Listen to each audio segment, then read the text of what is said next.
Elecciones generales en República Dominicana, amplio triunfo de Abinader. No parece que hubiera demasiadas sorpresas de acuerdo a las estimaciones, ¿verdad?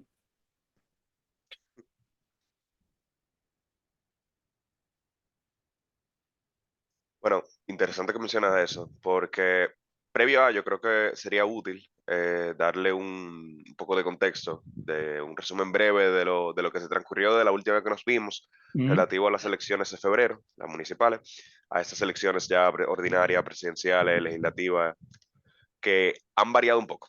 Claro, se esperaba, debido a la tendencia que lleva República Dominicana como país, que el presidente actual ganara la reelección. Es algo que nuestro país tiende a hacer. Aquí se dice mucho que cualquier presidente que asume el poder asume que su mandato tendrá 8 años, porque ha habido ocasiones puntuales en la historia de la República Dominicana donde un presidente no ha ganado la reelección. Asimismo, al presidente Abinader, las encuestas desde el 2023 le daban el suficiente porcentaje para conseguir la reelección. Sin embargo, el gran tema que se estuvo dando a lo largo del mes de mayo, un poco previo antes de, fue el porcentaje con el que ganaría. El Partido Revolucionario Moderno, el partido al que pertenece el presidente, utilizó el discurso de rumbo al 70%, donde la idea era que el presidente ganara con más de un 70% de los votantes a su favor. Eso rompería con el récord existente en la República Dominicana, donde el presidente que tiene la mayor tasa de aprobación en la reelección ha sido Danilo Medina en el 2016, que ganó con un 61%. Al final, los resultados de mayo le dieron a Abinader un 58%. No llegó al récord de Danilo, pero sí tuvo un desempeño respetable durante las elecciones. Ahora, lo que a mí en lo personal me parece más interesante de este proceso electoral ha sido precisamente cómo se ha manejado el presidente y los candidatos presidenciales. Quiero hacer acápite de que esta fue la primera vez en la República Dominicana donde se tuvieron debates presidenciales televisados, lo cual no se había dado antes, incluyendo al presidente de turno. Y eso esperemos que siga creciendo y que siga llevando una cultura democrática al país. Felipe. Bien, correcto. Gracias, Gustavo. Cabe destacar que ciertamente pues la República Dominicana es un país reeleccionista, donde único pues no tuvimos una reelección fue en el gobierno pues del pasado presidente Hipólito Mejía, 2000-2004. Debidamente pues cabe destacar que en nuestro país se tiende a decir que dependiendo cómo son las elecciones municipales, pues es en la antesala hacia las elecciones generales. Es bueno resaltar que el presidente Abinader, a pesar de que se hizo una campaña rumbo al 70, creando altas expectativas, el porcentaje fue de 59,11%, convirtiendo pues el Partido Revolucionario Moderno en la primera fuerza política de la República Dominicana y pues teniendo como líder de la oposición al Partido de la Fuerza del Pueblo con un 26,94% y pues haciéndonos eco del discurso del pasado presidente de la República Dominicana, expresidente Danilo Medina, que hablaba que el partido que quedara en tercer lugar, pues iba a ser el partido que iba a quedar en destrucción total. Y lastimosamente para ellos, este partido que queda en tercer lugar es el Partido de la Liberación Dominicana, con un 10,74%.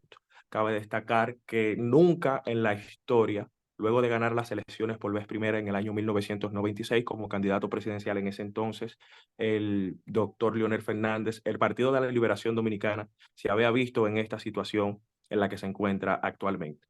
Es decir, que ahora, como líder de la oposición, el doctor Leonel Fernández, el Partido Revolucionario Moderno como partido que lleva pues a la cabeza lo que es la fuerza mayor política en la República Dominicana, hay un camino que ir vislumbrando, hay que ir haciendo ciertos análisis, hay que ir proyectando cuál sería el futuro de la República Dominicana políticamente hablando, y estos dos partidos entonces, cuál sería la batalla que a partir de ahora van a empezar pues a librar los dos. Dos preguntas en una. Primero, la concurrencia del electorado, de cuánto fue. Y después, si el motivo por el cual ganó el oficialismo fue el tema económico.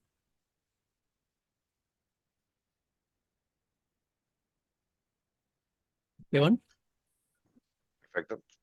Bueno, la abstención electoral en esas elecciones tristemente llegó a niveles récord. sobrepasando hasta las elecciones del 2020 que se dieron en pandemia.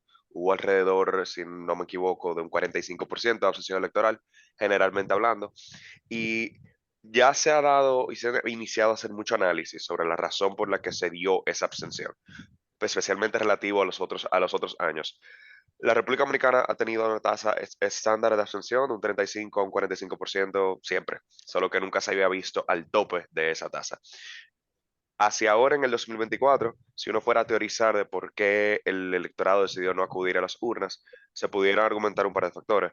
El primero y el que más se han acarreado los medios es el hecho de que el presidente se encontraba en una posición, entre comillas, cómoda. Dígase, el dominicano tiene una idea de que si el presidente de gobierno, el turno, va a ganar y no le pone tanto valor a las elecciones congresuales, no hay una razón lógica para acudir a votar, si es que apoya al presidente de turno. Si no apoya al presidente de turno, usualmente dicen algo similar: el que yo apoyo no va a ganar, no valoro tanto las elecciones congresuales, entonces no sirve de mucho que yo vaya a votar. Eso es algo que la República Dominicana ha estado luchando por mucho tiempo, pero sí vale la pena recalcar que aunque las cifras de la abstención suenen preocupantes y sean preocupantes para el interesado y para el ente político, República Dominicana sigue siendo uno de los países de la región con menor abstención electoral que no tiene voto obligatorio. En nuestro país no se instituye nada similar, ninguna penalización por no votar. Hay una campaña relativa a ejercer el voto desde el principio. Y otra falla que tuvimos fue relativa a nuestra Junta Central Electoral, el órgano que se encarga de las elecciones. Gracias a Dios no hubo ningún problema en cuanto a la administración de las elecciones en sí. Sin embargo, existe un método que se utiliza en las elecciones congresuales, es el método de Hunt, donde se distribuyen los escaños, lo cual hablaremos un poco más para adelante, y las personas no lo dominan. Asimismo, mucha gente no tenía una idea de cómo funcionaba el proceso de votación, de cómo se iba a visualizar, y muchos decidieron, a fines de no causarse el, entre comillas, problema de averiguar todo eso, no ir a votar. Y algo que pienso que la clase política tiene que estar evaluando de cara al 2028. Y respecto al motivo del triunfo,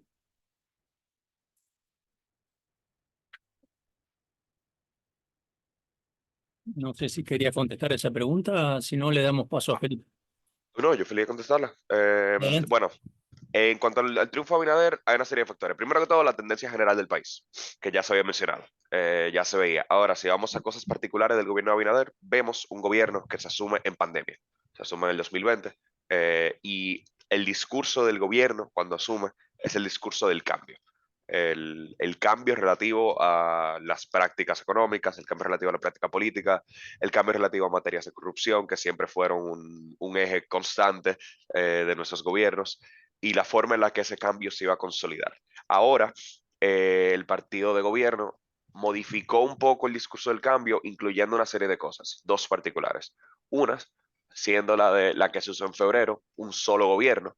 Lo que significa un solo gobierno es unificar el poder y consolidar el poder, no solamente a nivel congresual y presidencial, sino también a nivel municipal, a fines de que las reformas que se habían prometido y que se empezaron a llevar a lo largo del a cabo del 2020 pudieran concretarse. El segundo factor es precisamente eso. Al tener un gobierno que se quedó, por falta de un mejor término, por la mitad, al solamente tener 2 años válidos de realización de iniciativas debido a la necesaria recuperación después de la pandemia, el pueblo vio necesario, según lo vieron los resultados, de otorgarle 4 años más al presidente actual a fines de ver cómo se consolidan esas promesas que se hicieron en el 2020 y muchas más que se van a hacer ahora. Una de las principales, que es algo que el observador internacional ya le tiene un ojo desde ahora, y es algo que tenemos que ver cómo se manifiesta, es una reforma constitucional. La República Dominicana, tristemente, tiene una larga historia de presidencias que tratan la Constitución sin el debido respeto. Se hacen modificaciones constantes. Nosotros somos el país cuya constitución ha tenido mayor cantidad de modificaciones, con 36 al día de hoy. Y usualmente lo primero que se toca en una reforma constitucional es el tema de la reelección. Actualmente un presidente no se puede reelegir para un tercer periodo de gobierno. Eso es lo que estipula nuestra constitución. Para reformar la constitución se requiere 2/3 de aprobación del Congreso mediante la formación de una Asamblea Nacional Revisora. Lo que mencionó el presidente Abinader por primera vez en el debate presidencial y lo ha repetido ahora en su discurso es, uno, que él no va a buscar la reelección, como no puede hacerlo. Dos, que él quiere impulsar una reforma constitucional a fines de que sea más difícil conseguir una reforma constitucional. Dígase, aumentar el porcentaje de aprobación que necesita la Constitución del Congreso para ser modificada. Eso es algo que se tiene en ojo. Vamos a ver cómo resulta. Y sería una posible solución al problema de la reelección que ha plagado el país por mucho tiempo. Bien. Felipe, Bien, Gustavo, ¿podría por favor repetirme la pregunta? sí. Bueno, una ya está contestada, la concurrencia del electorado y por qué, y cuál fue el motivo del triunfo del presidente Abinader. Yo decía que podría haber sido el tema de la economía. Esteban está destacando otras cuestiones. ¿Vos qué decís? Mira, en este caso la concurrencia pues, de los ciudadanos dominicanos hacia las elecciones fue una abstención de un 45,63%, un poquito mayor a la abstención que se dio pues, en las elecciones de la pandemia. En este caso fue un 0,93 mayor que la de las elecciones que se dieron en pandemia. Pero también cabe destacar que fue menor que la abstención que se dio pues, en las elecciones municipales. Es decir, en las elecciones municipales se tuvo una abstención de un 47,82%. Sin embargo, en estas elecciones generales, la mayoría de los dominicanos acudieron a votar. Parte de la reelección del presidente Luis Abinader tuvo un énfasis en que previo a las elecciones, pues se estaba dando lo que era un sinnúmero de información y un sinnúmero de eventos donde lo catalogaban al presidente naturalmente como uno de los líderes mejor valorados en las Américas. También venir de un proceso de pandemia donde podemos decir que tuvo una muy buena gestión del gobierno, donde podemos decir que también se dio lo que fue la recuperación del turismo, donde podemos decir que también se abrieron las puertas para nuevos empleos en materia de juventud. Puedo decirte que los jóvenes acudieron en su gran mayoría a votar por el presidente Luis Abinader en estas elecciones. También, ¿qué sucede? ¿Qué se pudo haber dado dentro de mi punto de vista? Tú tienes dos candidatos de lo que son los partidos tradicionales, uno de ellos. Pues tú tienes por la parte del Partido de la Liberación Dominicana a Abel Martínez, que fue muy bien valorado en su gestión como alcalde, pero tú tienes un candidato que va en representación de un partido que prácticamente va solo, no tiene el apoyo del partido, no tiene esa popularidad a nivel nacional como la tiene Luis Abinader. Entonces tú tienes también por parte de la Fuerza del Pueblo a un candidato a la presidencia, 3 veces presidente, con un muy buen discurso, pero de una manera u otra tú tienes una evaluación que te da un 30% de rechazo por parte de ese candidato, a pesar de que sacó más de 1.100.000 votos. Creo que fue 1.200.000 votos que sacó el doctor Leonel Fernández. Entonces, cuando tú sumas todo esto y evalúas la popularidad del candidato por el Partido Revolucionario Moderno de nuestro presidente Luis Abinader, evalúa el trabajo que ha venido haciendo, evalúa la recuperación en materia económica que ha tenido el país y evalúa lo que es la intención del voto por parte de los dominicanos, pero también los partidos aliados al Partido Revolucionario Moderno, pues esto te da como resultado una concurrencia, no al 100% de los electores, pero sí te da una concurrencia un poquito mayor que las elecciones municipales. Entonces yo digo que todo esto tuvo que ver con el triunfo, no quizás arrollador, porque se decía vamos rumbo al 70, no se sacó el 70%, pero por lo menos te da la satisfacción de tener una reelección más o menos cómoda. Entonces yo digo que todos esos factores influyeron en que hoy, aparte de que el país, como mencioné anteriormente, es un país reeleccionista, entonces esto da la oportunidad de que tengamos nuevamente como presidente a Luis Abinader. Esteban, Sí, aprovecho para matizar uno de los puntos mencionados por Felipe relativo a las alianzas y la composición político-partidaria que se tiene actualmente. Como bien mencionó él, actualmente tenemos esos tres partidos, el Partido de la Liberación Dominicana, el Partido Fuerza del Pueblo y el Partido Revolucionario Moderno. Es importante resaltar dos cosas sobre todos. El Partido Fuerza del Pueblo es muy reciente, surge en el 2020, bueno, finales de 2019, inicio del 2020 mediante una bifurcación del Partido de la Liberación Dominicana. En ese momento se encontraba el gobierno. El presidente de turno de acá del 2019, Danilo Medina, se rumoraba que buscaba la reelección, mientras que el presidente Fernández buscaba ser el candidato del Partido de la Liberación Dominicana de caras al 2020, a fines de asumir un cuarto gobierno.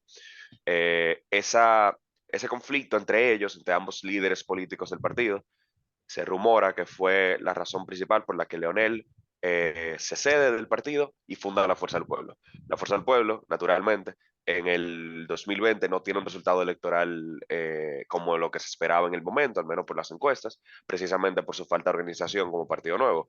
Ya de cara al 2024 se ha consolidado un poco, ha tenido un gran flujo de ex dirigentes del Partido de la Liberación Dominicana, que se unen al que creen y que tienen una visión del presidente Fernández y que van con su línea, continúan y dan su apoyo. Y esta vez el Partido Fuerza del Pueblo no viene aliado con el Partido Revolucionario Moderno. El Partido Revolucionario Moderno y la Fuerza del Pueblo, ambas en ese momento fuerzas opositoras, realizan una alianza en el 2020 donde se apoyan a nivel congresual, lo cual lleva a que el PLD sea casi totalmente desplazado del Congreso. Sin embargo, del transcurso de 2020 a 2024, el PLD, por los factores que mencionó mi compañero Felipe, se continúa desprestigiando, continúa teniendo unas gestiones cuestionables, no termina de renovar su liderazgo, lo cual la base militante constantemente critica, y la Fuerza del Pueblo se consolida como partido particular. El PRM continúa consolidándose y se establece en febrero como la fuerza política mayoritaria en el país, lo cual se prevé que lo siga haciendo. Un Bien. tema que quería mencionar. Bueno, continúa. Yo descarto que el presidente Abinader tiene mayoría en el legislativo.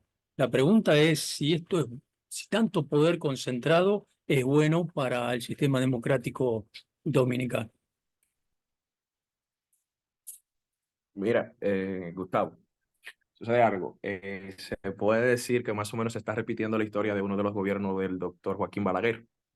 No sé, Esteban, si fue Guzmán en ese entonces o quién fue que ganó la presidencia por parte del Partido Revolucionario Dominicano en ese momento, pero el Congreso estaba colorado, como popularmente aquí se le reconoce al partido del PRCC.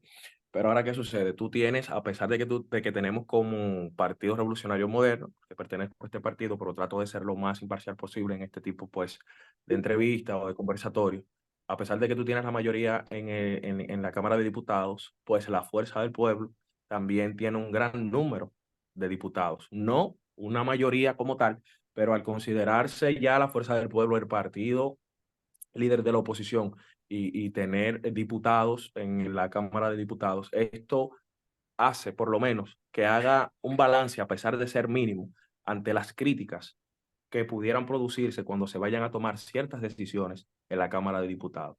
En tal sentido, también tú vas a tener diputados pertenecientes al mismo partido que tiene ese gran número de diputados, en este caso el Partido Revolucionario Moderno, que no van a estar tampoco de acuerdo del todo en cada una de las decisiones o en cada uno de los anteproyectos de ley que presenten los diputados del Partido Revolucionario Moderno. El Partido Revolucionario Moderno tiene una particularidad, y es que en el Partido Revolucionario Moderno tú tienes diputados que tienen sus proyectos, tú tienes diputados que no van de acuerdo con todas las líneas establecidas, y tú tienes diputados de una manera u otra que te dicen, bueno, voy por aquí es que voy, no estoy de acuerdo con lo que tú estás planteando, a pesar de que somos del mismo partido, yo entiendo que esto no es saludable para la democracia. Es decir, que siempre vamos a tener ese debate en nuestra Cámara. Cabe destacar que donde sí no pudiéramos tener este gran debate es en el Senado. ¿Por qué? Porque estamos hablando de que el Partido de la Liberación Dominicana no tiene ni siquiera un senador. Aquí en el Senado solamente la mayoría la tiene el Partido Revolucionario Moderno, y hay unos que otros senadores por parte de la Fuerza del Pueblo. Y otros senadores, claro está, que llegaron por la alianza con el Partido Revolucionario Moderno.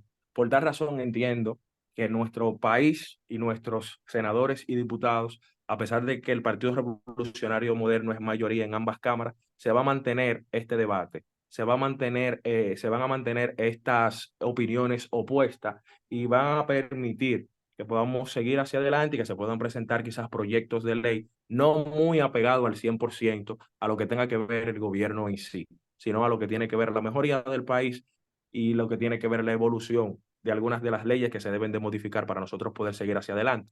Tal cual es, ya podemos hablar que el senador reelecto de San Juan de la Maguana por la Fuerza del Pueblo, Félix Bautista, dice que va a introducir un proyecto de ley para que sea eliminado el método de Hunts. Es el método que mencionaba mi compañero Esteban anteriormente. ¿Por qué? Porque él entiende que este método es anticonstitucional. Entonces, partiendo desde ahí, ya tú tienes diputados pertenecientes al Partido de Revolucionario Moderno que dicen que están de acuerdo con que también el método de Homs sea eliminado. Por lo que te quiero dejar dicho, y todo lo anteriormente mencionado, de que se va a mantener este debate, de que no va a ser quizás un problema de que seamos la mayoría, sino más bien de que esa mayoría va a ir apegado a los criterios que entiende que son favorables para el país. Bien, Felipe.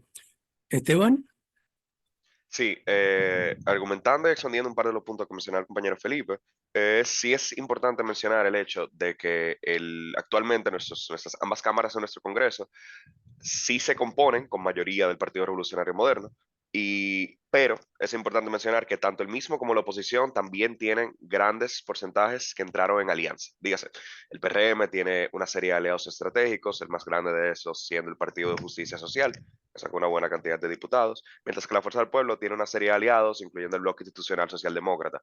Son partidos que van aliados y tienden a seguir la línea de su partido cabecera. Sin embargo, ha habido numerosas ocasiones donde no lo hacen y eso lleva a un debate un poco más saludable del Congreso, lo cual es útil mencionar cuando tenga el debate porque usualmente se habla de Congreso PRMista, Congreso de la Fuerza del Pueblo, cuando realmente en la matización, cuando uno mira escaño por escaño, hay diputados del PRM, diputados de Justicia Social, hay diputados de otros partidos aliados, pero para mí la preocupación real que tiene este Congreso es el hecho de que actualmente no hay una fuerza alternativa fuera de lo que es el PRM y la Fuerza del Pueblo, dígase, el gobierno y la oposición. Los candidatos que pertenecen a partidos alternativos, haciendo resalto de Opción Democrática, Alianza País, el Frente Amplio, que son partidos no conocidos por necesariamente llevar la línea de uno de los partidos de gobierno o de oposición, tristemente no se vieron beneficiados en esas elecciones. De hecho, uno de los partidos más pequeños del país, Opción Democrática, tuvo un peor desempeño de cara al 2024 que cuando se fundaron en el 2020, teniendo cero representación en el Congreso cuando antes tenían un diputado. Asimismo, es importante tomar el estatus del PRD como partido. El PRD, para edificar un poco nuestra audiencia, es el partido que originalmente da lugar al Partido Revolucionario Moderno. El PRD es el Partido Revolucionario Dominicano. Fue la fuerza opositora principal a lo largo de los 2000, de los 90 a los 2000, el 2010, y ahora en el 2024 ha sacado su candidato presidencial, Miguel Vargas, sacó un 0.45% de los votos. Era algo esperado, pero se consolida nuestro país en esto como un país con dos fuerzas, la fuerza del gobierno y la fuerza del partido de la oposición. Como mencionó Felipe, el Partido de la Liberación Dominicana está en declive, el Partido Revolucionario Dominicano prácticamente desapareció en esas elecciones y es un poco preocupante. Sin embargo, sí traigo como acápite que este Congreso, mayoritariamente dominado por el mismo partido que domina el Ejecutivo, lleva al conflicto de interés que menciona Felipe, pero también a una posible eficiencia, una eficientización de que un proyecto de ley que llegue del Ejecutivo puede ser aprobado con mayor facilidad. Sin embargo, eso tiene el mismo contrapeso de que lo que acabo de mencionar ayuda cuando el proyecto es bueno. Sin embargo, cuando el proyecto tal vez no tenga los mejores intereses de la población en la mente, existe una mayoría ahí en el Congreso que tiene la potestad de aprobarlo sin necesariamente pasar por consulta con la oposición. Y eso es un tremendo problema y lo veremos de cara al 28. bien. En un escenario de futuro inmediato de gestión, ¿cuáles serían los desafíos más importantes que tiene el gobierno? Bien, Gustavo. Bueno, el principal desafío es la reforma. Es la reforma. Y pues podemos ver que cuando el presidente Luis Abinader pues fue declarado ganador por la Junta Central Electoral, en el discurso que dio pues hablaba de que la reforma va a haber una reforma constitucional, entiendo de que también va a haber una reforma fiscal, entonces entiendo de que el mayor desafío que va a enfrentar el gobierno debe de ser la reforma. Ahora bien, desde mi punto de vista como ciudadano dominicano, como joven involucrado en la política, entiendo que ese trabajo de la reforma o fiscal o constitucional, el presidente debe de hacerlo en los 2 primeros años de gobierno. ¿Por qué? Porque es necesaria esa reforma. ¿Por qué? Porque tú tienes también lo que va a ser una lucha interna, porque vas a tener personas que tienen ya y que han sacado a flote lo que son sus aspiraciones presidenciales de cara al 2028. Entonces, ¿qué necesita el presidente Luis Abinader? El presidente Luis Abinader necesita gobernar tranquilo, pero también necesita mantener esa paz, esa armonía y ese apoyo por parte de su partido a lo interno del mismo. Entonces yo digo que uno de los desafíos, el principal desafío de este gobierno van a ser las reformas, tanto fiscal como constitucional. Esteban. Sí, me encuentro en concordancia con Felipe, añado un par de cosas. La Asociación Nacional de Jóvenes Empresarios, ANGE, llevó a cabo, además en la víspera de los debates presidenciales, una serie de encuestas para los votantes, específicamente enfocados al votante joven, sobre cuáles eran sus principales preocupaciones de cara al siguiente cuatrenio de gobierno. Y de las primeras que se mencionaron, ya fuera de los temas legislativos, que sí son el marco mediante el cual se llevarán esas reformas, se mencionó el costo de la vida, la inseguridad ciudadana, y uno que ha sido muy controversial es la migración. República Dominicana se encuentra al lado de ahí la República de Haití, el cual es un país que notoriamente ha estado pasando por una inestabilidad política, social y económica masiva, lo cual ha llevado a una ola de migración irregular hacia la República Dominicana, lo cual ha tenido a la población fuertemente dividida. Aunque se reconoce el beneficio que tiene la población inmigrante para la economía dominicana, también existe cierta tensión, sobre todo en el ámbito social. Tú tienes un país hispano, tú tienes un país que sigue las tradiciones del occidente hispano, con un país francófono al lado, con el que tiene muy poca relación cultural. Son países que al final del día no pueden congeniar precisamente por esa gran dificultad que tienen. Países cuyas poblaciones no son del ámbito muy progresista y son muy aislacionistas, no son favoritismos de la integración étnica, lo cual lleva al conflicto que se tiene actualmente. Sin embargo, ya de cara al 2028, fuera del tema de la migración, que es algo que se va a tener que lidiar, tanto en este gobierno como el siguiente, tenemos lo mencionado en la reforma fiscal. Ya el país intentó una reforma fiscal en el 2013, durante el gobierno del presidente Danilo Medina, del PLD. Sin embargo, debido a la falta de concertación de los sectores económicos, se tuvo que quedar en lo que se denominó oficialmente pacto fiscal, pero la población le llama parche fiscal, porque fueron una serie de modificaciones menores a ciertos tipos de tributos que al final no terminaron incrementando la capacidad contributiva tanto para el contribuyente como para el Estado, lo cual es lo principal que se busca.